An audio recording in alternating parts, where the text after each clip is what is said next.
Magandang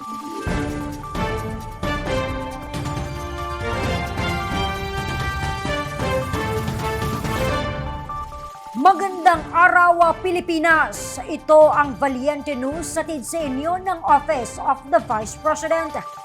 Inalalayan ng OVP ang ilan sa mga pangangailangan ni Baby Ezekiel mula sa Talisay City, probinsya ng Negros Occidental. Ang bata ay personal din na binisita noon ni Vice President Inday Sara Duterte. Ang detalye alamin natin sa ulat ni Brian Latasa.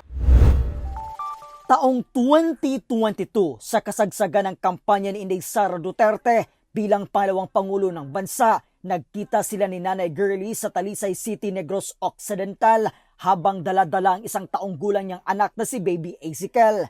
At nang mahalal bilang pangalawang pangulo ng bansa, personal na tinungo ni Inday Sara Duterte ang mag-ina sa kanilang tahanan. Ang bata ay ipinanganak na may congenital anomalies cleft lip. Bukod pa rito, ang ibang karamdaman na iniinda ng bata. Hindi, nanonood lang kami. Tapos, paano Tapos nang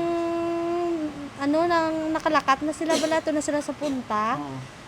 Pag nabalikdan niya lang kami, pagkakita, samo, tawag niya kami, kagin papundo niya sa lakyan niya.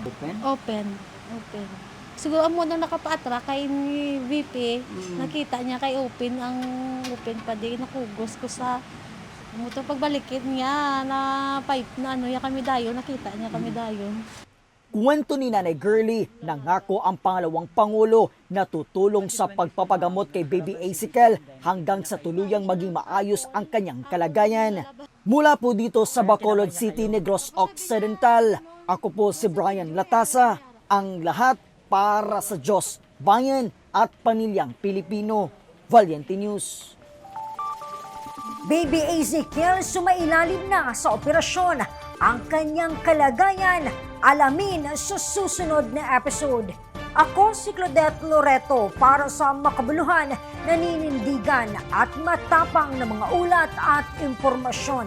Maraming salamat.